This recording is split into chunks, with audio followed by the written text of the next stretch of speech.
Well, hey there, YouTube. Welcome back to another episode of Road to Ribtown. This time I'm coming to you from the beautiful suburbs of Cleveland, Ohio. Now, before we flew up here, I learned that my brother-in-law had a Weber Kettle and had never cooked ribs on it. I found this quite intriguing because I too have never cooked ribs on a Weber Kettle. In fact, I don't even own one. So I figured, why not give it a go and document the cook? Again, I'll be following the same recipe I did in episodes 4 and 5, which is the last meal ribs recipe from AmazingRibs.com. Now, of course, you can see I'm cooking 3 racks of ribs today. I got these ribs from Costco, and they're Swift brand ribs. What's weird is that the membrane was already removed. That's not generally the case. Usually you find the membrane there, and it's best to remove it. But if it's already removed, cool. Move on to the next step, which is dry brining. Now, dry brining just means applying a layer of salt to your meat. The salt actually breaks down into the meat and helps it retain moisture. This recipe recommends you use kosher salt if you can, but if you don't, like I did in this case, and all you have is iodized sea salt, that's fine. Just remember to use half of what is asked for or required using kosher salt. So in this case, I'm using about a half a teaspoon per pound of meat. So once I'd applied a layer of salt to the back and front of these ribs, I went ahead and wrapped them up in saran wrap and put them in the fridge for 3 hours. If you're strapped for time, you want to dry brine these for at least an hour, but you can do it overnight. Anywhere in between is your call.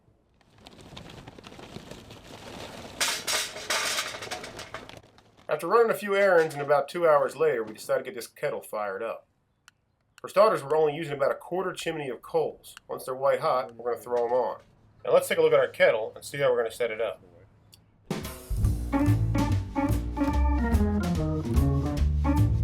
So as you can see here, this is a cross-section of a Weber kettle. In order to set up for indirect cooking, you want to place your heat source on one side and whatever it is you're cooking on the other. To aid in lowering the temperature inside the kettle, try putting in a water pan just under what it is you're cooking. The water will diffuse some of that heat and also put a little moisture in the air. Now, as you can see, the top vent is just over the meat. You want to keep it there throughout the cook so the heat and smoke can roll up and over your food and out the vent.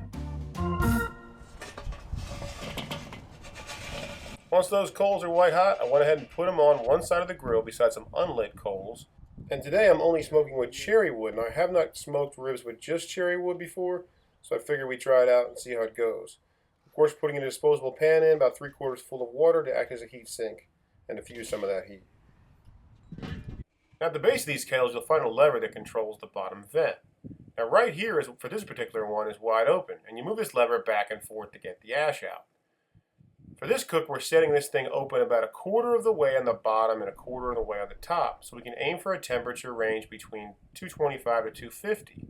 I do recommend that you become comfortable with the bottom vent lever and its positioning before you cook, because it may vary from kettle to kettle. Okay, now that our kettle is settled in around a beautiful 235 degrees, it's time to get those ribs out of the fridge, unwrapped and rubbed. The rub I'm using in this episode is the same one I've used in episodes 4 and 5. It's Amazing Ribs Memphis Dust Rub. Of course, if you're following their recipe as I am, you want to put down a light layer of vegetable oil before you apply your rub. Now, luckily, I brought just enough rub on the plane to cover all 3 racks. In order to fit all 3 racks comfortably on the kettle, we will be using a rib rack. This particular one, made by Weber, will hold up to 5 racks, so it's not a bad investment if you ever plan on cooking more than 1 or 2. Now, when it comes to placement of the ribs on the actual rack, I'm not really sure what matters. If anything, but I decided to go with the meatier portion down close to the grate. I just always laid it down on the ground. Generally, I like to apply some sort of liquid or mop, if you will, to the ribs that I'm cooking just about every hour to keep them moist. Now, although I think this is about the 2-hour mark, I'm applying it nonetheless. And what I'm using is just a simple solution of 1 part apple cider vinegar to 3 parts apple juice. Now, of course, I prefer to use a spray bottle, but because I didn't have one lying around, I just used what we had, an empty squeeze bottle, which worked out fine. Now, because I had the lid already off, I figured I'd toss in a few more coals just for good measure to keep that heat going.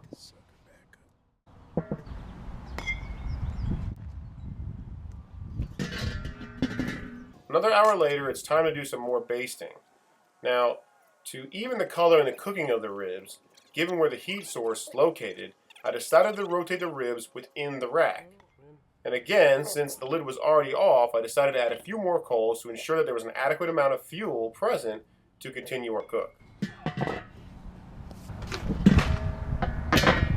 So here we are at the 4-hour mark, which is generally when I start to examine the ribs to see how they are coming along and if they are done. Looking at these ribs now reminds me that over time I've learned 2 main things that really affect the color and appearance of your ribs without sauce. One is rub and the other is smoke. While rubs provide a base color, smoke dramatically changes the appearance over time as the ribs are exposed to it. And you can certainly see that over the course of this cook.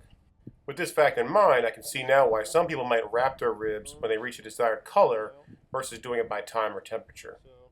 Anyways, a check of these ribs shows that they are around 175 degrees internally. Though temperatures can be hard to consistently read in ribs, if obtained, they should be cooked to an internal temperature of 190 to 195. With that, and the fact that they are not limp and splitting, this all shows they need more time. So I decided to rotate them once more in the rack and baste them as well.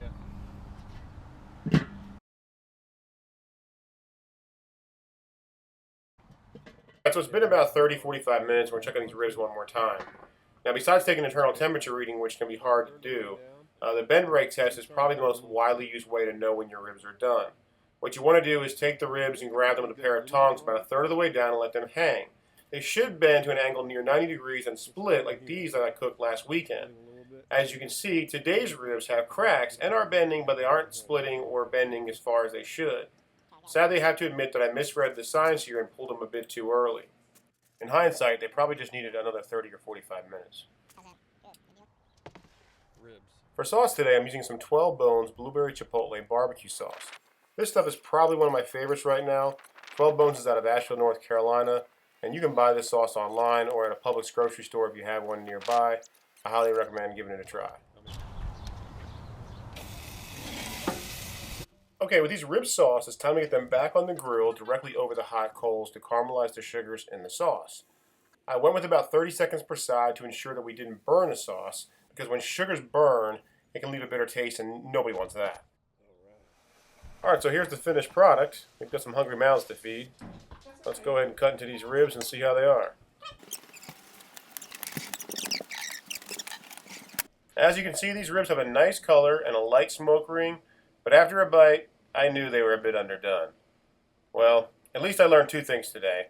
One, I can smoke ribs on a Weber Kettle, and two, I need more practice. So join me next time on the road to Ribtown, where I make mistakes so you don't have to.